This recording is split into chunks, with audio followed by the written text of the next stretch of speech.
In this episode, we're diving deep into the power of saying no and how it's one of the most impactful ways to align with your values and protect your peace.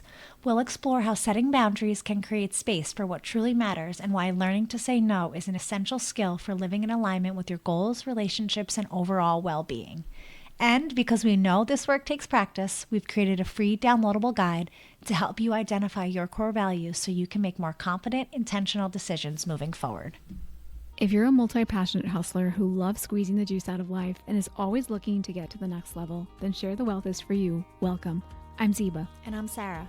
We're two friends who just happen to live across the street from each other and share a deep passion for entrepreneurship and wellness. After meeting as neighbors, we quickly bonded over our similar journeys, starting out in Fortune 500 companies before diving headfirst into the world of entrepreneurship and opening fitness studios. Together, we bring unique perspectives to the table, combining years of experience in business, fitness, and personal growth. Join us and our incredible guests as we explore the realities of being ambitious women, navigating business, motherhood, wellness, and the many twists and turns life throws our way. So let's start sharing. We're just staring out right now, by the way, into the rainiest day ever. Yeah. After having like the most beautiful day yesterday. Torrential downpour. I saw some tulips on my walk, though, blooming this morning. So, okay, don't kill them, snow, right, next week. Yeah, so like I'm like, oh, you guys came a little early, but this rain will be good for that.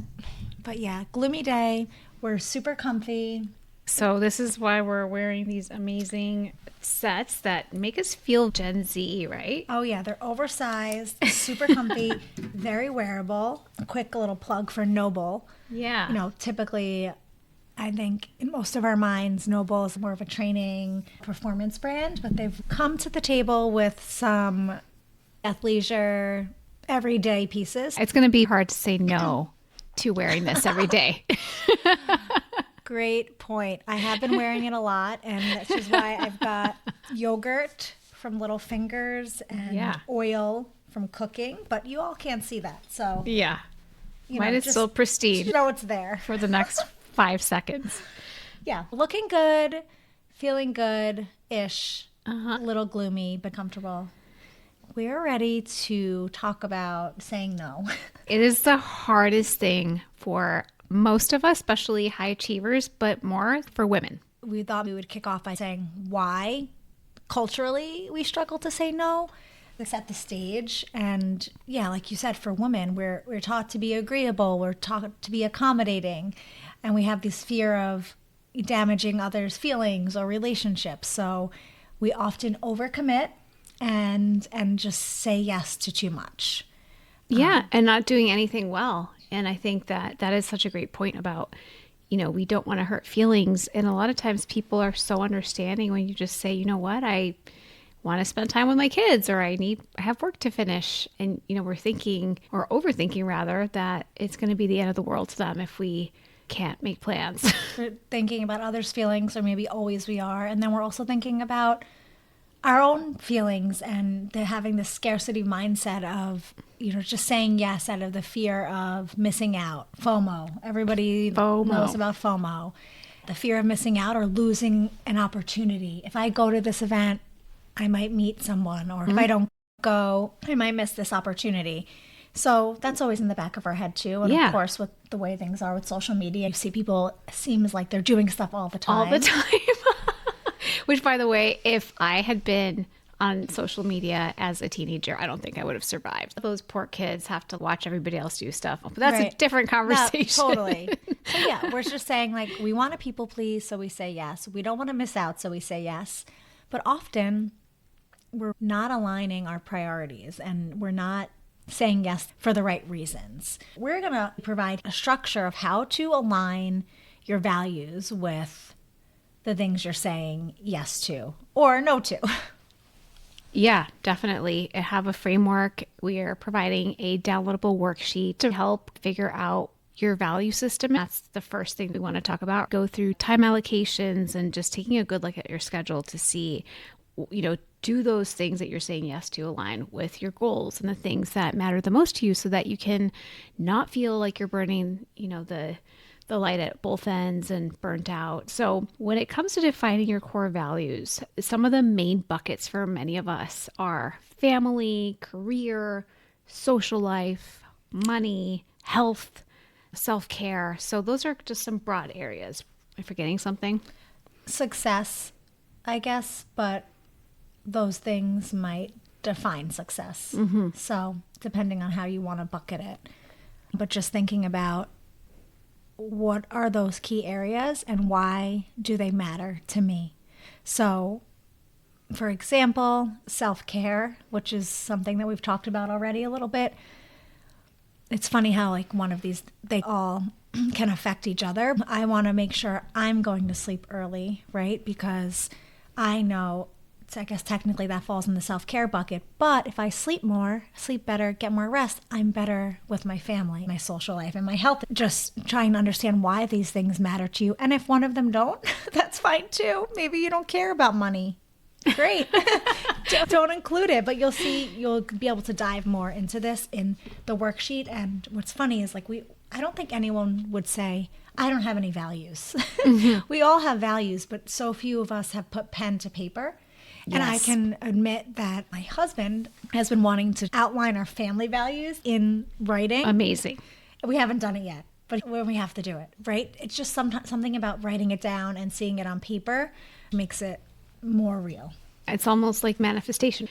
Reading it out loud, saying it out loud. It's a proven strategy. That's a great little hack. Once you have these buckets, rank them and be honest with yourself. Nobody's watching, nobody's listening to you. No one's going to judge what your choices are. It can be money or it can be family or love or whatever it might be. And that's okay. It's just something between you and yourself and being really honest about what those are, because that honesty is going to help you with the next step. Right. So maybe you're ranking those that we just listed, top 3, rank them in order of importance. But then okay, taking a step back and saying, I've defined my core values. Take a day or more a week and note how much time you're spending in each of those areas. How much time do you spend weekly with your family on self-care? What's getting the attention and what's being neglected? Ziba, like you said when we were talking offline, actually, like, off it's record. Like, yeah, it's like recording what you're eating and you're on a diet. Sometimes you get really surprised. Yeah, by how many you're like, pretzels. oh, I guess I don't just have, this. I'm eating like twice as much as I thought I was. Right. So just holding yourself accountable and writing down how much time or percent of a week you spend in these areas that apparently, based on the first step of defining your core values, things that you value. All these are about awareness, being aware what your values are, what your priorities are, being aware where that time is going, being aware of what you're prioritizing, not with what you're saying you want, but with your time. I think one of the things that we should all do is, how we get that notification at the end of the week of how much time we spent on our phone and what went where. It's actually very helpful. It's almost like a little bank account. You know how your bank account distributes where you're spending your money? This is a great way of being, okay, you were on your phone so many hours. Then what were you doing on your phone? That's a good way to start too. Your phone doesn't lie. I dread that alert. Maybe I'll look at it closer, but it's just never what I want it to be, especially lately. If only that could be calculated for us in terms of what we're spending our time on or what we're eating. But sometimes you have to do it manually. I love that. So then from there, once you understand, okay, I've outlined my values and now I have a grasp on what my current habits are around those values, you can create a filter of what gets a yes and what gets a no. Mm-hmm. So now when you have an opportunity to do something and you could say, does this align with my top values? If health is number one, does staying up late for this event fit into your values? Probably not. That would be an easy no. Or like, well, saying yes to this move me closer to, succeeding in what I value or fulfilling my goals. Yes, it's not just social. I think a lot of times we say yes to work and it's not giving us more of what we want. It's robbing us of our time with our families or other priorities. So that is why it's so important to go through this exercise. Right. And we understand if it's something work related, like you can't just say no to a friend. You probably could just say no if that was really what you needed to do. But in a work situation, you might have to say, help me reprioritize because something's going to fall through the cracks if I'd say yes to everything. Because I'm just one person. Exactly. And then with your friends too, it's not about an absolute no. It's being a better negotiator, saying I can't go to dinner because I have one of my kids' games that time, or I want to go on date night because, having time with my partner is important. But how about we do coffee, or how about we go for a walk? And you're killing two birds with one stone. You're getting a little bit of sunshine and exercise, and you're getting to see a friend. Right. And I feel like, at least in my experience, and we could probably all relate to asking somebody to do something with you, them not being able to do it, but suggesting another time. Maybe you don't have to suggest it right then and there, but following up and just, if you are worried about other people's feelings, or if you are worried about maintaining a relationship, making sure you follow up and suggest something that better aligns with your values. And then maybe that doesn't align with their values, and then you end up going in this phone tag type of situation. But at least you're trying. True.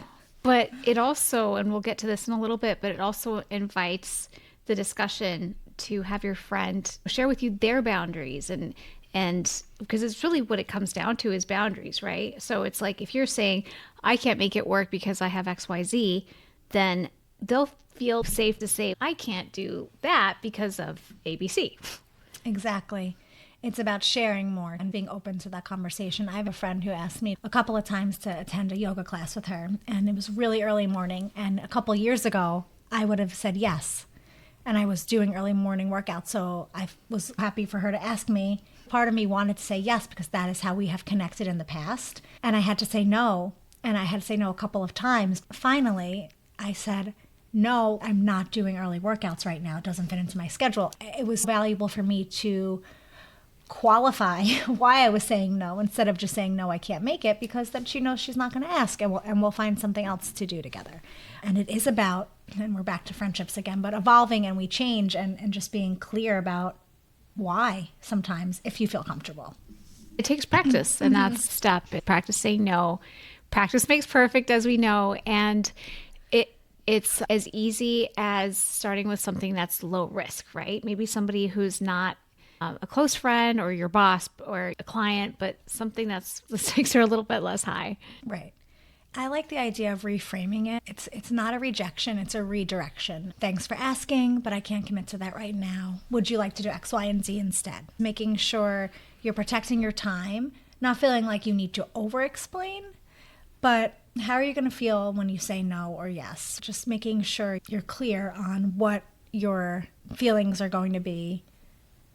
Yeah, because then if you over-explain, I feel like that it just gets like so weird too. It does get weird. They just look like you need therapy. Like, stop talking. It's okay. We don't need to go. We don't need to do it. Socially is hard, but let's talk about when you have your own business and you're already having this whole mindset of scarcity mindset, like you said, where you feel like if you don't go to the networking event, like you're going to miss a key client, you're going to miss getting in front of people. Or if, you say no to maybe a problem customer, that you're going to lose all your customers. But having that filter is so important, because when you are a business owner, you're already wearing so many hats. You're already doing more than is humanly possible. And then to also not be able to have a value system in which to filter requests makes it nearly impossible to maintain sanity and to then in the long term be successful. Yeah, and I think sometimes you have to say yes to the wrong things to realize how bad it feels or how wrong it is for you.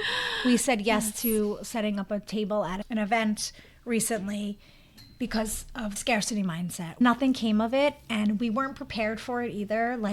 So we learned a lot from that experience, but we said no the next time around. We learned to say no. Hey, that was a good lesson. Worth it. Right. It's like this part of you never knows until you try. It's not like saying no straight away, but when you know your values and maybe you've experienced something similar in the past, it just gets easier. And believe it or not, saying no is a skill. You have to practice. It is a skill.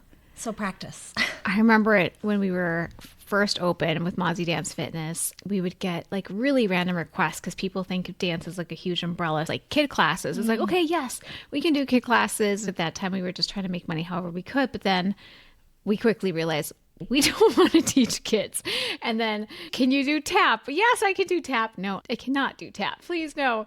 After you start to see patterns of when you have failed or felt it's not worth your time, it's learning from those instances and having that give you the courage to say no, because your time is so valuable. And that's the thing too with being a business owner. It's like sometimes people want a discount or they want something for free.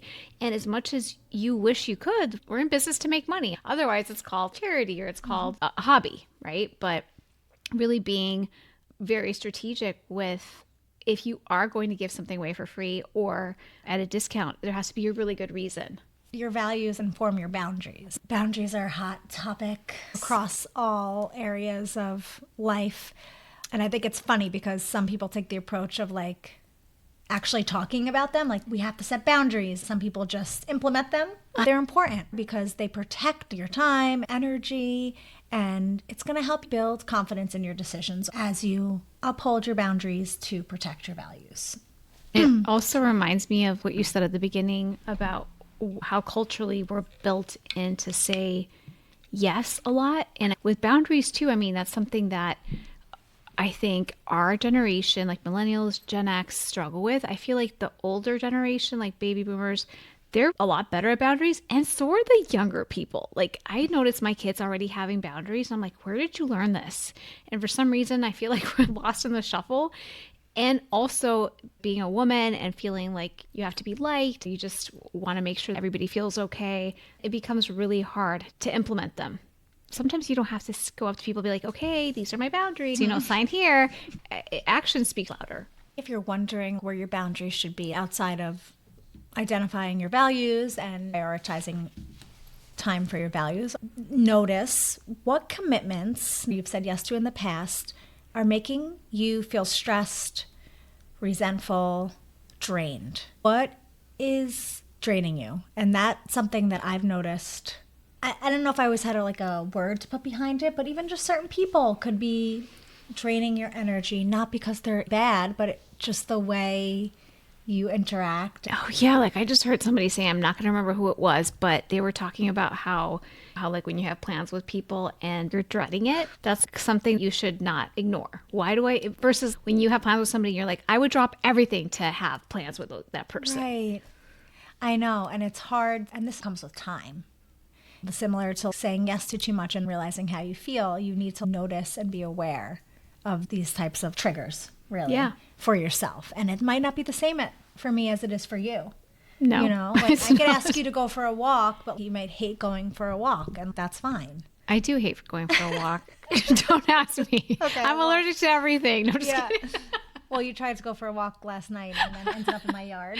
The kids. And our matching jumpsuits. We're embarrassing the neighborhood, but that's okay. Just honk if you're going by. Just give us a wave.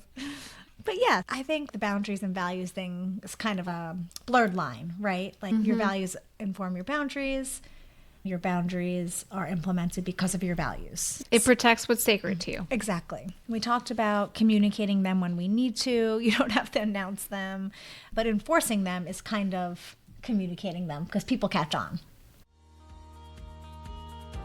If you're like us and love how chic and powerful a heel makes you feel, but you also need the comfort of your sneakers, you need to try Inez. We are so excited to be able to offer a 15% discount to our listeners. Designed by a woman, handcrafted, and ethically made in Spain, Inez specializes in heels and often dresses up our most basic outfits while not stopping our powerful walk. Most importantly, you will not believe how comfortable and beautiful these shoes are. Find your favorite new pair of shoes at Inez.com, INEZ.com. Use the code WEALTH, WELLTH 15 to get 15% off your order. Yeah. My yoga class example. My friend is not going to ask me to do an early workout again. So how many times did she ask you before you had to just explicitly say, okay, this isn't, and I'm sure it wasn't like you were doing it on purpose. I'm sure it was like you thought maybe you could make it work. I wanted to Yeah. because it was like, oh, we used to do this together. And this would be a good opportunity to do something together again. Maybe this day, maybe that day. And then I realized I just not getting up early anymore. But maybe I will in the summer or spring. But you never know. It might happen again. Yeah. So it was like 3 times. I was starting to feel bad about it, having to say no so much. That is when I decided to explain further. You don't always have to go out the gate with the full explanation. I think it is helpful with clients or business partners. It's not that I don't value the opportunity. It's that I don't have the bandwidth. If I do this, it's going to be a crappy job. You don't have to do, but like almost like alluding like I'm not going to be able to give you what I want or my expectation of myself if I say yes. Yep. And I think anyone would appreciate that. Back to my yoga class example, like rewarding yourself after holding a boundary that allows you to better align with your values. Like note how it feels. Like I did feel relief because we were able to move on and figure out something else. Start small, something that's low stake, and then make sure that you have that anticipation of there might be pushback, right? Especially with family. Family is really good at that. Being like, are you sure you can? Yes, I'm sure. That's why starting small is important. There's times where, and this happened to me recently, where back to the example of like prioritizing sleep and wellness, there was an opportunity to go out to dinner 2 nights in a row on a Monday and a Tuesday for me. Opportunities didn't come at once over time, and one was planned and one was more short notice. I was freaking out because I'm like, oh, I don't do that anymore. It's not who I am. And I'm like, oh my gosh, this is going to be crazy. But, I didn't just blindly say yes. I was like, I haven't seen these people in a long time. This is going to be worth maybe being a little bit tired for a couple days. And, you can kind of like measure what you're giving up and what you're getting. The excitement of reconnecting with people I haven't seen. And then somebody you would drop everything to see, right? Yes. So it's not that like, I don't know if I want to see them, because there is that more motivation and it's like an outlier. Right, exactly. And then sometimes it sneaks up on you and things are stacked and overwhelming, and then I'll be good for a couple of weeks and get back to boundaries and focusing on what's important. That's what you have to do just as you go. Yes. When we started this podcast, we hunkered down for a couple of months, and I literally think I just saw my fat ex guy, who I'm watching right now through the window as well. Yeah. Sarah and my family. I just didn't have the bandwidth. It wasn't going to work if we didn't do that. And I think it's these seasons of life where something gives, right? And that's why summer is so special, especially if you have young kids. It's a time to maybe not launch something or be super aggressive with your career, because if you have young kids that are home from school, you realize that they're not going to be around forever. Summers are special. So you adjust those balance and boundary metrics with the seasons. Yeah, the summer thing has been on my mind too. First day of spring today. April showers. Do you want to plan stuff? And you have to plan stuff to do. Especially camps. Camps. The bane of our existence. So there's this planning, but then there's also this desire to want to be more flexible and flex these boundaries and flex these, or reprioritize some values, right? And not going to bed when it's still light out in the summer. It is a time of year where everything gets shaken up. We see that in the business too. People's routines change in the summer. They come to class at different times, requesting different class times. It's like about changing, being flexible during literally different seasons, but then also then the figurative seasons of life and what's important to you. How often should we go through our values worksheet? Good question. I think every couple of months, or whenever you're feeling pulled, stretched too thin, putting pen to paper. It's easier to say than do, because I already started out with my example of not really doing this for our family values yet. But it is something sacred. At least twice a year, like back to school time, Holiday and summer. and anytime there's something different happening, whether you are starting something different when you had a baby, or starting a new career, like when there's a big life change, definitely worth reassessing. And if you have a partner, right, same, like if they're starting something new, or if they're struggling with their own time management, taking this to them also. I'm just thinking, like, my husband starting out kind of a new business venture, we always have the conversation about how things will shift, but to really sit down and look it over together, that's really impactful. I feel like Nick is always doing that with me, and I get annoyed at the time, but it's actually very helpful. He does it a lot with trips. Like he'll want to plan something. The other day he was like, let's plan September. I'm like, no. I don't know what I'm doing in June. Right. But you always feel better after you do it. You do. And that's what we want you to take away from this, feeling better, more whole, and not burnt out, because it's not a good feeling and you're just not able to really accomplish anything. Yeah. So practice saying no, define your values, have those values help you implement boundaries, and adjust as you go because things change. What's important today might not be important tomorrow.